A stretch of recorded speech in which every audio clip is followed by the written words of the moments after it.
자, 교재는 316페이지 공소시효 기산점입니다. 자, 조문부터 볼까요? 이 조문도 출제가 잘 되니까 체크 한번 해볼게요. 자, 시효는 범죄 행위가 행위입니다. 행위. 범죄 행위가 종료된 때입니다. 빨간색으로 종료에다 동그라미 치시고, 행위 종료에 행위 종료, 종료 동그라미 치시고, 그때부터 진행한다 그랬어요. 형법 배우신 분들 특히 그 중에서 뭐 계속범이라는 거 있잖아요. 그렇죠? 계속범. 그렇죠? 여기 우리가 기수시가 있고 그 다음에 종료시가 있잖아요. 종료시. 그래서 이 즉시범 같은 경우에는 기수시기와 종료시기가 일치하는데 이 계속범 같은 경우는 이 기수시기와 종료시기가 불일치합니다. 불일치해요. 그랬을 때 이 공소시효 기산점이라고 하는 것은 기수시부터가 아니라 언제부터 진행된다? 종료시부터 진행된다. 이 말이에요. 그래서 특히 계속범일 때 의미가 있는 거죠. 범죄행위 종료시부터 진행한다. 이 중요한 겁니다. 색깔 칠하세요. 범죄행위 종료시 색깔 칠하시고, 자, 그 다음 밑에 하나씩 볼까요? 이제 하나씩 볼 텐데 전부 다 판례입니다. 자, 결과범부터 볼게요. 결과범이라고 하는 것은 결과 발생을 요하는 범죄를 결과범이라고 해요. 자, 그래서 1번 읽어보시고, 결과적 가중범도 결과범이잖아요. 결과적 가중범 같은 경우에는 이 중한 결과가 발생했을 때부터 진행을 한다. 봐두시고요. 자, 밑에 판례입니다. 자, 형소법 252조 범죄행위라고 하는 것은 당해 범죄의 결과까지도 포함되는 것으로 해석됨이 상당하므로, 자, 업무상 과실 치사상죄죠. 치사상죄. 과실범도 결과범이에요. 고의범, 과실범, 그쵸? 과실범도 결과 발생하는 거니까 치사라는 결과 발생했잖아요. 결과범이기 때문에 결과가 발생할 때부터 공소시효가 진행됩니다. 따라서 빨간색으로 사상의 결과, 사상 동그라미 치시고 이때부터 공소시효가 진행된다. 밑에 업무상 과실, 치사, 교통방해 결과 나와있죠? 추락죄 결과 나와있죠? 그랬을 때 요 사상 동그라미 그때부터 진행된다. 됐습니다. 자, 거동범 됐고 미수범 갑니다. 미수범. 자, 공소시효는 범죄행위가 종료한 때부터 진행되는 것으로서 소송사기 미수죄에 있어서 범죄행위 종료 시점은 위소송이 종료된 때입니다. 소송 종료 동그라미 그때부터 진행된다. 그 다음, 자, 우리 형법 배우신 분들 있잖아요. 형법 제25조 1항이 무슨 조문이죠? 장애미수예요. 장애미수. 장애미수. 그래서 이 미수범은 범죄 실행에 착수하여 행위를 종료하지 못했거나, 그쵸? 결과가 발생하지 못했을 때 처벌받게 되는 것이기 때문에 이때 이 미수죄의 공소시효는 행위를 종료하지 못했거나, 그쵸? 다음, 결과가 발생하지 못했거나, 그쵸? 그때부터 미수범의 공소시효가 진행된다는 것입니다. 자, 됐죠? 그러니까 동그라미 친 이때부터 진행된다는 거예요. 즉시범 볼게요. 자, 즉시범. 자, 밑에 보시게 되면 폭처법상의 단체 등의 구성죄는 같은 법에 규정된 범죄를 목적으로 단체 또는 집단을 구성할 때 즉시 성립하는 즉시범이죠. 그쵸? 그쵸? 자, 요때 단체나 집단을 구성할 때 그랬어요. 요 구성 동그라미 치시고 요 구성할 때 즉시 성립하는 것이기 때문에 요때마다 요때 공소시효가 진행된다 이런 말입니다. 됐죠? 자, 반국가단체 구성죄도 마찬가지입니다. 이것도 즉시범이기 때문에 이 반국가단체를 구성하는 구성과 동시에 바로 공소시효가 진행된다 이런 말이에요. 즉시범이니까. 자, 강제집행 면탈죄도 성립함과 동시에 종료된다고 했으니까 이 죄도 즉시범이거든요. 그래서 요 강제집행 면탈죄 허위 채무를 부담하는 내용의 공정증서 등을 작성한 후에 이에 기해서 채권 압류, 추심 명령을 받았을 때예요. 요때 행위가 성립하고 요때 즉시 공소시효가 진행된다. 이렇게 봐두시면 되고요.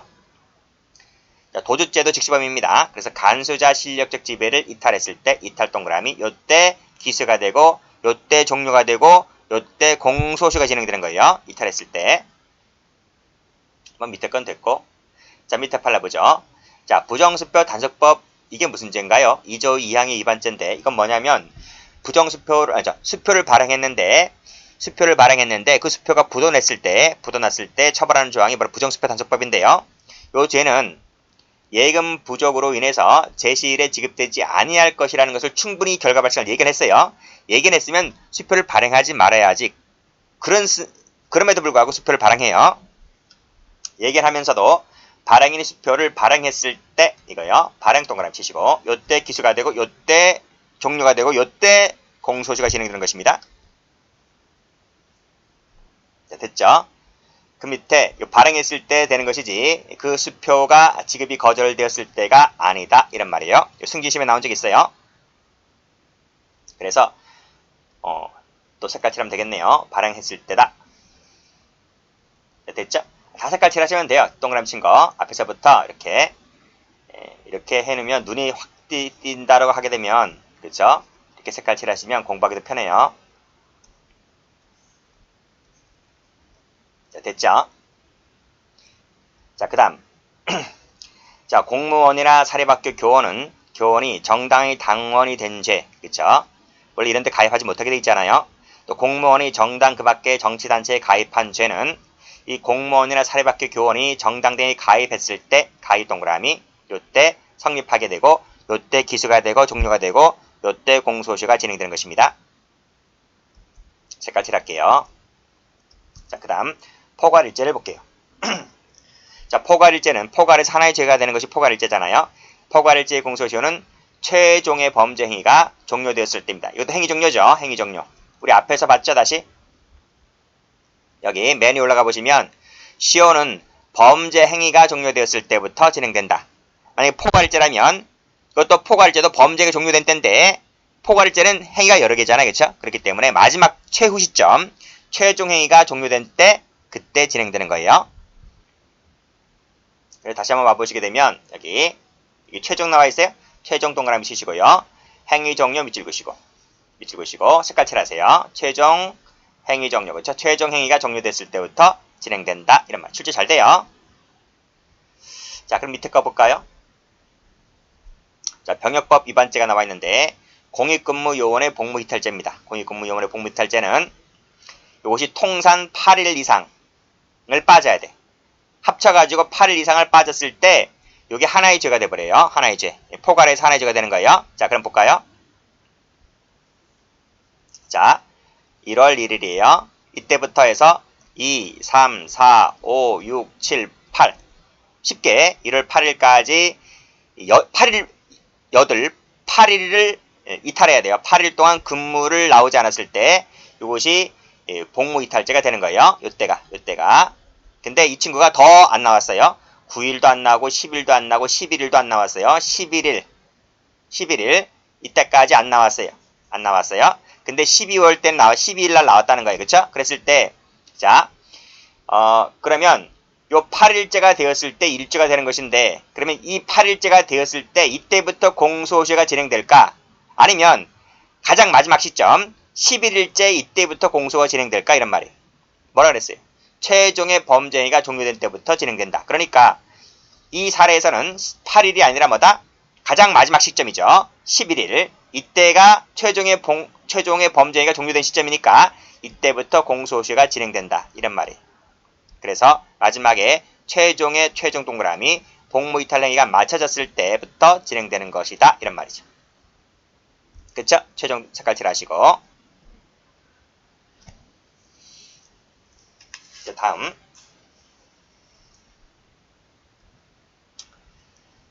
자, 거짓 그 다음에 그 밖에 부정한 방법으로 탈북민들 그 사람들 관련된 법률이 있죠. 북한 이탈 주민법이라고 해서 북한 이탈 주민의 보호 및 정착 지원을 하는 법률인데 이에 따라서 보호나 지원을 받으면 정당하게 받으면 되는데 거짓이나 부정한 방법을 받게 되면 이 법률 위반죄로 처벌됩니다. 그때 공소시효는 그 보호 지원을 역시 마지막으로 최종적으로 받았을 때부터 진행된다. 이런 말이죠. 그러니까 포괄일죄는 전부 다 뭐예요?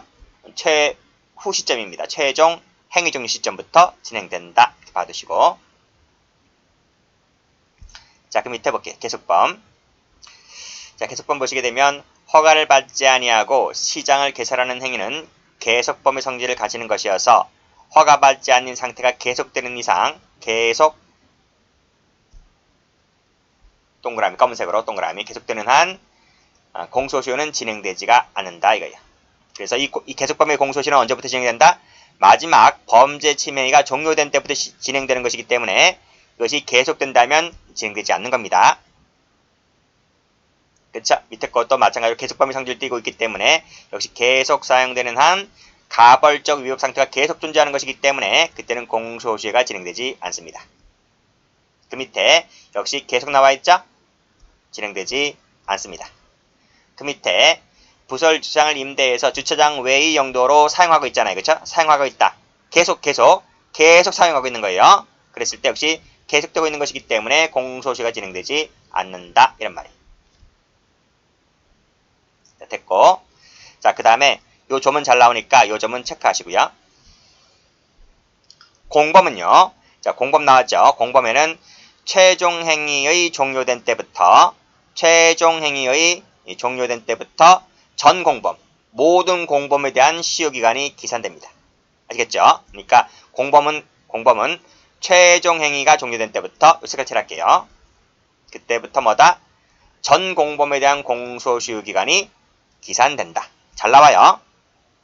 요때 공범에는 임의적, 필요적 불문이다는 것인데 요 뒤에 구별해야 될 조문이 나와요. 그 구별해야 될 조문이 뒤에서 나오기 때문에 그때 그러니까 CF 하시고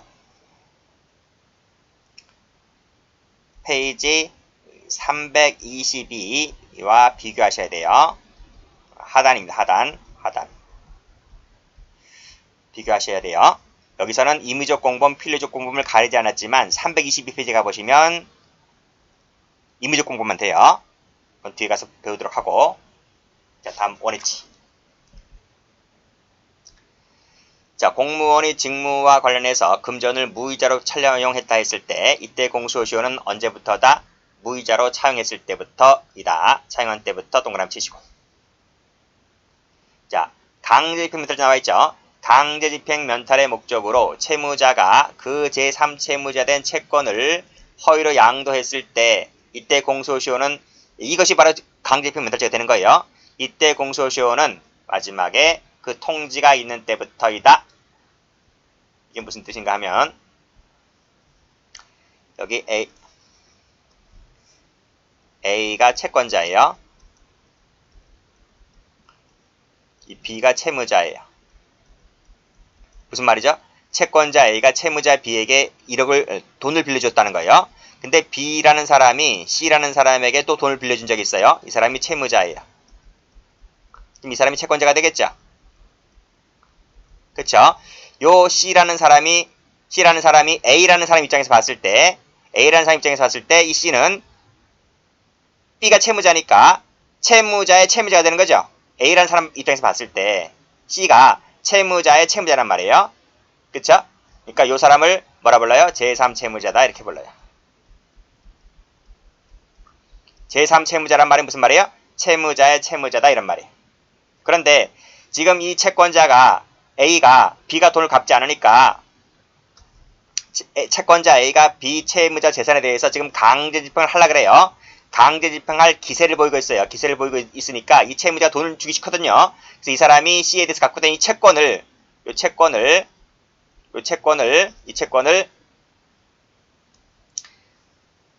D라는 사람에게 이 채권을 이렇게 허위로 양도하는 거예요. 허위로 양도한다. 그럼 이게 뭐가 돼요? 이거 바로 강제집행 면탈죄가 되는 거예요. 자, 강제집행 면탈의 목적으로 채무자가 그 제3채무자, 즉 C죠. C에 대해, 여기 C란 말이에요. 요 C에 대한 채권을 D라는 사람에게 허위로 양도했다 했을 때 이것이 뭐가 된다? 강제집행 면탈죄가 된다고요. 그랬을 때 요 제3채무자에게 채권 양도의 통지가 행하여짐으로써, 그쵸? 그러니까 B가 C에게 통지해주겠죠. 이 채권을 이 사람에게 돌렸다고 이렇게 해줬을 때 요 통지가 있을 때 바로 뭐다? 범죄가 종료되어서 그때부터 공소시효가 진행되는 것이다. 이런 말이에요. 자, 다음 밑에 거 갈게요. 여기까지가 사실관계인데 쭉 읽어보시고요. 상법과 정관에 위반되어서 법률상 무효인 계약을 체결한 것만 갖고서는 무효인 계약을 체결한 것만 갖고서는 범죄가 종료되었다고 볼 수가 없대요. 즉 계약 체결만으로는 범죄가 종료됐다고 볼 수가 없다. 배임죄에 있어서. 따라서 이것은 밑에 줄 피고인이 이에 호응하여 실질가할체에 미달하는 금액만을 받고 신주를 발행해 줌으로써 여기 신주를 발행해 줌으로써 갑 회사에 현실적 손해가 발생하였다거나 그러한 손해 발생의 위험이 초래되었다고 볼 수가 있기 때문에 그쵸? 언제? 요 신주를 발행했을 때 이런 말이에요. 미달되는 금액을 믿고 신주를 발행해 줬을 때 배임죄 기수가 된다고 볼 수 있는 것이다. 이런 말입니다. 아시겠습니까? 일단 여기까지는 사전 설명이었어요. 따라서 피고인에 대한 업무상 배임죄는 피고인이 의도한 배임 행위가 모두 실행된 때로부터 최종적으로 주식 매수 선택권이 행사가 되고 그에 따라서 신주가 발행된 시점에 종료됐다 보아야 할 것이므로 그쵸? 빨간색으로 그러니까 신주 발행 동그라미 요때 바로 뭐다? 위에서 요때 기수가 되었다 볼 수 있기 때문에 요 신주가 발행된 시점에 대해서 공소시효가 기수가 되었고 그때 범죄가 기수가 되었고 범죄가 종료가 됐기 때문에 이때부터 뭐다? 공소시효가 진행된다 이런 말이 진행된다. 그러니까 언제가 아니다? 밑에 나와있지 위에 계약 체결한 것만 갖고는 기수가 되는 것이 아니기 때문에 이때부터 공소시효가 진행되는 것이 아니라 신주가 발행했을 때 공소시효가 진행된다 것입니다. 그래서 밑에 CF 나와있지 신주 발행 시점이 아니라 계약 체결 시다. 그럼 틀려요. 자, 그 다음 서적 신문 등의 기존의 매체에 명예훼손적 내용의 글을 게시했다고 했을 때 이때는 게시행위로부터 이 범죄가 끝나게 되고 이때부터 공소시효가 진행된다 이렇게 보시면 돼요. 삭제된 시점이 아닙니다. 삭제된 시점이 아니라 언제부터다? 게시가 되었을 때 기수가 되고 이때부터 공소시효가 진행된다. 아시겠죠? 아셨으면 전부 다 색깔 칠하시면 돼요. 이렇게 무슨 말인지 아시겠죠? 색깔은 뭐 어떻게 달리 없습니다. 그냥 색깔 칠하시면 돼요. 다음 페이지 볼게요. 자, 공소시효 기산 나왔네요. 그건 앞에서 배운 적이 있을 텐데요. 자, 시효기간의 초일은 기간을 계산하지 않고서 하루로 산정을 합니다. 그 다음 두 번째, 공휴일, 토요일에 해당하는 날이라 할지라도 이것은 시효기간에 산입을 해주죠. 자, 됐고 여기까지 하겠습니다.